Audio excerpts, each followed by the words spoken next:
Now that the main lore videos are finished, like story, ending, and main characters, I wanted to delve into the lesser known content, missions that aren't required and maybe only take an hour or two of your time, and I wanted to start this off with the Peralez side quest. At first I didn't like this side quest and thought it was alright, but after really digging into the quest and playing it a second time, I realized it's better than I could have ever expected. This quest involves a married couple named Jefferson and Elizabeth Peralez, and what was a simple job turns into a breach of privacy and mind control. Spoiler warning for the whole Peralez questline and one of the endings. To do this quest, we have to complete Ghost Town, which is talking to Rogue, meeting with Pan Am, and ending it with interrogating Hellman. After about a day or so in game, we'll receive a call from someone who has a job for us and that we were the recommended merc. She doesn't provide info on her name or what the job is, saying that all will be explained at the meetup location. In a back alley is a bodyguard and a car, and inside that car is Jeff and Elizabeth. Jeff is in the running for future mayor of Night City. We can see this unfold in game as a news report talks about the current mayor Lucius Ryan and his unexpected death. Sources say he died in his sleep and that the rest of his term will be fulfilled by his close friend and deputy mayor Weldon Holt until the next election, where Holt will run against former district attorney Jefferson Peralez. So why does this couple need our help? I doubt a merc would be really good at running ad campaigns. They believe that Lucius Ryan's death wasn't an accident and that something else is going on. The media states it was a cardio implant malfunction, but there was a cyber psycho attack just days before this and that there's maybe a connection. Jefferson gives us a BD shard of the attack, and in this 1 minute 30-second clip is from the perspective of a guard at City Hall who meets with an NCPD officer and then is stabbed shortly after. While watching the BD, we can get some other clues. Lucius Ryan was talking to Weldon Holt about his upcoming speech and that he needed a break, mentioning if his room at the Red Queen's race is ready. Holden and his bodyguard seem to have left at the perfect moment, right before the attack. Could be some possible betrayal going on. The cyber psycho seem to also be packing some serious cyberware. How does someone like this get their hands on these implants? This is all we can really pull from the BD. Holt seems like a suspect, and it's possible that he knew about this attack, but it's not enough evidence to make a clear decision. But we do have info on the cop River and Red Queen's race. With this info, we talk to River and see his side of the story and why his timing is so perfect. We meet with River and see a small argument between him and his detective about dropping the Lucius Ryan case. Awfully strange. From River, we learn more about this cyber psycho. He said that he had a meeting with the mayor that day. He was a suspicious target to the NCPD, so they took him in, but either him or someone else must have got him out, as apparently he got lost on the way to the precinct, which is how he ended up at City Hall. We give River some details on Red Queen's race and says that he may have a guy who can help us tell its location, as well as a person who hired the psycho. His employer is Christine Markov, who owns a tech store in Cherry Blossom Market. She says one day he came in all decked in with new gear for some unknown person. He also had a tendency to spout nonsense at the market about Lucius Ryan and his terrible policies. Next up is River CI, who ends up trying to run but is caught by River. Neil gives us the location and the info that Red Queen's race was closed shortly after the mayor's death. Sounds like he died at Red Queen's race and not at home like the media stated, but we need to confirm our suspicion first. Red Queen's race is covered in animal guards and is hidden only accessible by an elevator in a small container. As opposed to lighting up the building on site, if we sneak around we can interrogate the boss of the club. The animals were paid to wreck the club and wait for their payment of eddies, and they were paid by Weldon Holt. Weldon Holt knew about his death and paid off the animals to destroy the club and evidence. A recording on the computer shows Detective Hahn on the scene, talking to someone describing the scene and saying that he'll twist the story to say that he died peacefully. We can find his true death by going to the BD and putting it on our heads, which electrocutes us. Someone spiked Ryan's BD at the club, and when he was dead, Detective Hahn covered it up while Holt paid the animals to destroy the club. We confront Hahn about this information, but he gives us nothing. Sadly, we never really discover who did it, but there's lots of evidence that does point to Holt wanting Ryan dead for his seat as mayor. At least it's enough for River to open up the case again. We return to Peralez with the info we got and explain that either the NCPD covered it up or we have a strong suspicion it was Holt. Either one completes the quest with Peralez thanking us for helping him. As a response to this information, they do plan on keeping an eye on Holt a bit more and upping their security at home. This would be the end of the quest and could be seen as a segue into River's questline and a possible future romance, but about 2 days later we receive another phone call from Jefferson this time. When we arrive, it's just the married couple and they don't look too happy. No, I'm not sucking anyone's dick just so they can fuck me in the ass!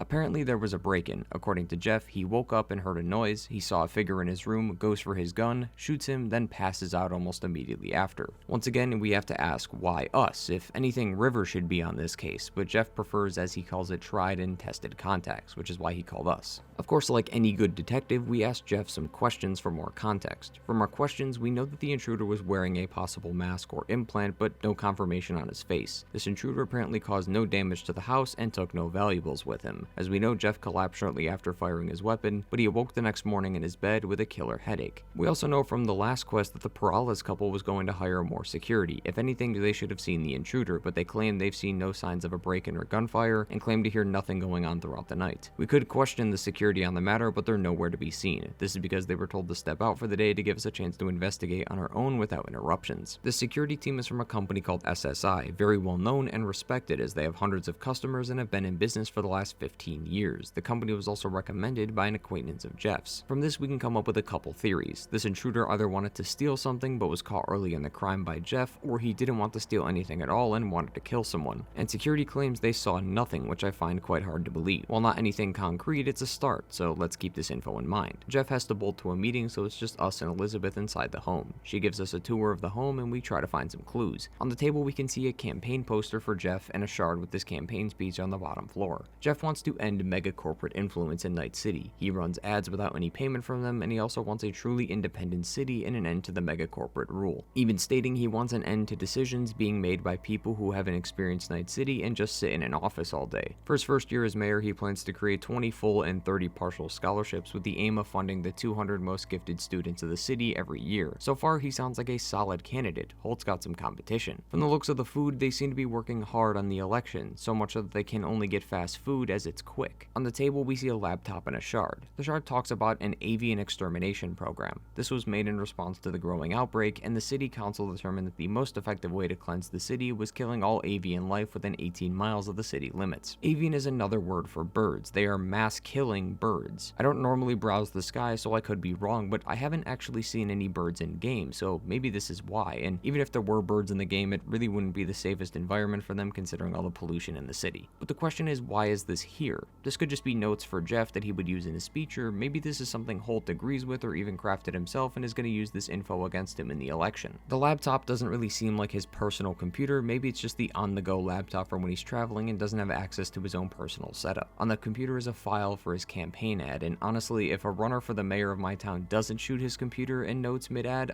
I don't want him. Definitely playing the role as the people's choice, as most citizens in Night City are carrying weapons, and it's hard to go a couple blocks without some crime in the city, so he's appealing to the audience. As for the messages, it's a conversation between Jeff and some of his associates. It seems that Jeff didn't want to do the ad for that campaign, but his advisors wanted him to anyway, so he could appeal to that audience. It seems like Jeff prefers the traditional methods of politics. We also see a message from the chief of security, Mr. Wallace, who talks about Peralez hiring us for the previous quest and how he completely disapproves of it. The third message is from Eric, his chief advisor, and is in disagreement in not accepting money from the corps. As we said, Jeff's goal was a non-megacorp funded campaign. It would go against what he preaches if he took the money from them, but Eric believes that it's the best way to keep the campaign afloat, which is also true. The final message is from Jeff to Eric, this time in a separate email chain. Jeff originally wanted this Leah woman fired. She's the one that Jeff emailed about the ad and the disapproving of making it in the first message. Eric is confused as he doesn't remember this conversation. Jeff shuts this down and passing it as something imaginative. Next door is a hallway and a couple rooms. To the right is a personal office with a laptop. This seems to be Elizabeth's personal office. Kind of small, but at least she has a room to herself. She also has a couple messages on her laptop as well. The first is from her daughter, Sochi. Seems like Sochi is studying abroad in Europe and wants to help her family with the election. Elizabeth doesn't want her to stress about them or help them though. However, Sochi's too smart for her parents as she knows about the recent attack on Ryan and knows it could happen to Jeff. She just tells them to be careful. The next email from Elizabeth is to Judy.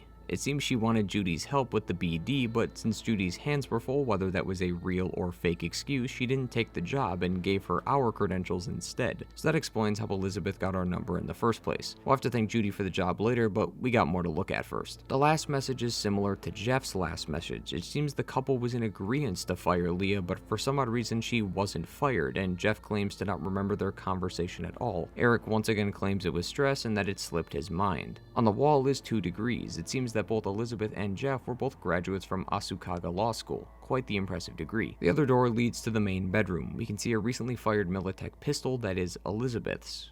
This is a bit weird. Jeff claims that he shot his pistol. The scan says that it was recently fired, which probably means it was the one during the break-in. So how is this Jeff's and Elizabeth's pistol. We could chalk this up to two things. It could either just be the family gun shared by the couple, thus making it both theirs, but then that leaves the question of why there's so much emphasis on who possesses the gun, or ultimately, one of them is lying. Next to the gun is a wedding photo where we see a backdrop of red roses. Elizabeth claims that they're blue, but we correct her on the statement saying that they're actually red. I'll bring this conversation up later, but keep this in mind as it's very important. When we talk to Elizabeth, we can question her about Jeff passing out, but once again, nothing to help us figure things out. Back outside into the hallway, we discover bloodstains that weren't covered up completely, as well as bullet holes. While it's not out of the ordinary considering what occurred, why are they covered? This means someone willingly tried to hide this, meaning Jeff did a lot more than just snuggle back into bed after passing out, or someone here is lying. On the ground floor, the same floor we were on during our talk with the couple, we see a bowl of fresh fruit. At least they're trying to eat healthy and not just fast food. We also find a room with a couple more computers. This seemed to be Elizabeth's old office before the election. This explains why she has a new tiny room. Seems she got kicked out in place of security. On the desktop on the left, it has some messages we can read. The first is Wallace addressing the new recruits. It seems that there's 3 teams, blue, black, and orange. Team Orange is the new recruits, and they have access to the entire penthouse except Sector 0. This is only for blue and black team, and they are told if they see one of them during the night, do not engage with any of the team members no matter what, unless specifically told to. It ends with follow the above rules and will ensure further continuation of the operation and the security of our VPs. Isn't the operation the security of the VPs? Why is this separately mentioned? It shouldn't need to be. Next is an urgent update. Apparently one of the members of Blue Team was injured by a target Alpha. As for the follow-up email, we get a code to Sector 0, which is 6709, as well as the confirmation that the agent is being treated by a rescue team coming to the location. We can use this code to open the desktop next to us. These 2 messages talk about the security camera being scrubbed clean of footage and how the agents know of our arrival to the premises thanks to a target Alpha calling us.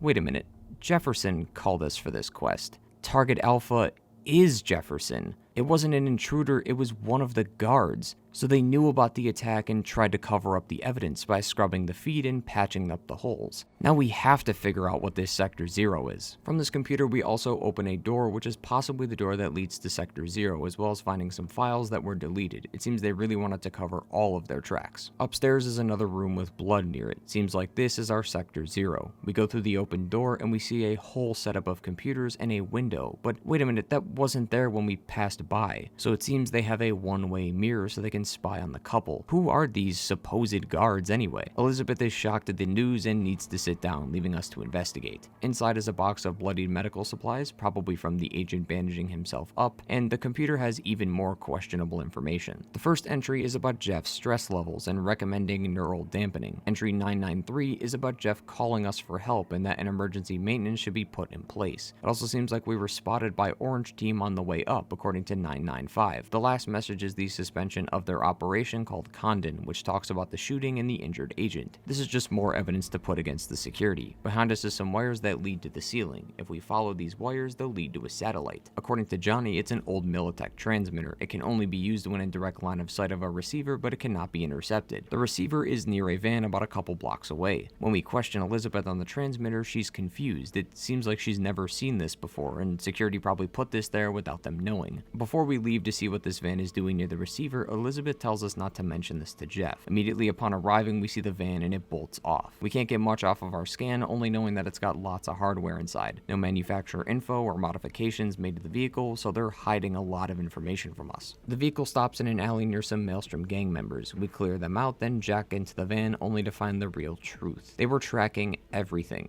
Medical records, height, weight, neuroplasticity symptoms, and tons more. It seems they both had symptoms of severe memory loss. We see fresh neural links inside the Peralez heads that were controlling their minds. They're planting memories in their heads, and it's only getting bigger and bigger with each scan. They had changed them in every way. It seems like there's also some more people besides just the couple in their database, and a very diverse cast at that as well, some having funds as high as 5 million and as low as 8,000 in their bank accounts. Before we get a chance to download the data, it's all wiped and deleted, but this explains everything. Their security was sent to brainwash the couple and change them for whatever reason. This explains the confusion of the gun in the room, why Elizabeth forgot the rose color in her wedding photo, why Jeff passed out, why one of their employees was set to be fired but wasn't. But I think the most shocking part is Jeff himself. We know they're changing his memories. How do we know that his policies are true to his beliefs? I'm thinking of two things. These guards clearly aren't some typical guards. They had the equipment and knowledge to pull something like this off. Either they used this brainwashing technique for during or after the election. Think about his campaign. He wants no corporate funding and an end to the corporate rule in the city. Clearly the megacorps wouldn't like that, so these corps either hired the guards to gather info on him to use in the election to help Holt, or they're the ones running in the election. Think about it. The people in Night City hate corps. That's why people would vote for Peralez. What if this was the plan all along, and the moment he becomes mayor, they flip the switch, so to speak, and now his memories are flooded with ideas that instead help the megacorps even more? So either they're doing this to make him lose, or doing this to trick the people and enforce their rule even more. Maybe it's both. Maybe the second idea was a backup plan, and they want Holt to win, but just in case Jeff does win, they have their backup plan. It wouldn't explain why there's more people in their database, but maybe they're brainwashing people for different reasons. We call Elizabeth and tell her the details, and she tells us to meet in person at a Japantown diner to discuss the incident further. She tells us that a while ago she noticed these changes in Jeff's behavior. He stopped reading, he forgot his favorite movie, changed musical taste overnight, and even claimed he was an only child despite having a brother who recently passed away. She also mentioned she was noticing herself change too. It's hard for her to pinpoint why, but she claims that that sealed room that we discovered is familiar to her, but as we noticed from her reaction, it sounded like it was the first time she saw the room. She also mentions that she saw someone tinker with the computer in their room but had no clue if it was real or not, and because she saw nothing from the security feed, she thought she was going insane again. The story gets more scary as she received a call from someone she calls them. A person with a garbled voice called her and said that her perfect life would be ruined if she didn't comply. We are then presented with two options: tell Jeff the truth about what's going on, or go along with Elizabeth's lie, which is to tell him that SSI was spying on them for Holt, so he could win the election by getting dirt on Jeff. We meet at a nearby park and talk. If we go along with the lie about SSI, Jeff is mad at Holt and plans to win the election and quote-unquote bury him with all the dirt he's going to gather on him. At the end, we do receive some ending text messages. Jeff says that they're going to be moving homes. He plans to take this game to a whole nother level and is happy he went with his gut to hire us. Elizabeth thanks us for going on with the lie and is happy that her family is safe. Jeff deletes our contact info and Elizabeth blocks us as to not draw suspicion to them, that mysterious group of people. We can opt to go back on our statement and text Jefferson that we do have more info and we are actually lying, but it doesn't matter as he's already deleted our info. We can't go back and change our mind. If we don't follow what Elizabeth tells us and instead tell Jeff the real truth, Jeff doesn't believe the truth at first, asking if this is some metaphor or joke. We tell him it's no joke and that they want him as their mayor. He tells us not to worry as he's gonna play along for now, then screw him over later when the time comes. As for the text, Elizabeth is pissed at us for now putting her family's life at risk, and we get no text from Jeff. But if you have done the quest, you know that we aren't done yet. Moments before our talk, we get a call from an unknown number that knocks us on our ass. They tell us in a garbled voice it doesn't matter what we say and that nothing can be changed. They seem to know who we are, and what we want, possibly referring to the biochip in our head, which would explain the black vision and the knockout we receive when we answer. Their final statement is "don't cross the line." These are probably the same people who called Elizabeth, but that's not all, as nearby on a balcony we can see a figure watching us. Could just be a random NPC, but upon closer inspection and a scan, it's Mr. Blue Eyes from the Path of Glory ending. Coincidentally, in the same ending, we also hear that Jeff became mayor by winning 70% of the vote. This is twice he shows up with Jeff involved, and the only two times we see him in the game. The one ending out of all the endings given to us, the one ending where Peralez becomes mayor, we see Mr. Blue Eyes, and now the other time that we talk to him, we also see him. This is no coincidence. The two times that we see Mr. Blue Eyes in the game in person, somehow Jeff is involved. There's no way that's a coincidence. He's either most likely the caller that knocked us on our ass, or at least works for that caller. The voice on the call is garbled, so there's no way to cross-reference their voice lines. Could this be the ultimate plan for Mr. Blue Eyes and his organization, by winning the election by brainwashing Peralez and reaping the benefits of it? Johnny at the end thinks it's not humans doing this, but AIs. There has been some talks about rogue AI in cyberspace, so it's possible that this is what it is. So that begs the question, is Mr. Blue Eyes an AI but now in a body? Is he a human but working for them, or maybe they brainwashed him completely, making him their human contact outside the net? It leaves us with a ton of questions and zero answers, and I'm totally on board for this mission to get expanded in the future, whether the Peralez storyline gets more quests in a DLC, or this whole AI controlling people part is expanded on for the entirety of the DLC. With that though, we have come to the end of the video and finished the Peralez storyline, arguably one of the best side quests in Cyberpunk 2077. Let me know your thoughts on this in the comments down below. I plan to talk more about Mr. Blue Eyes in a future video to gather all the info we have on this guy and what we know about him and his organization. If you enjoy these deep dive side quest videos, like the video to let me know and subscribe for more in the future. With that though, take care everyone, and goodbye.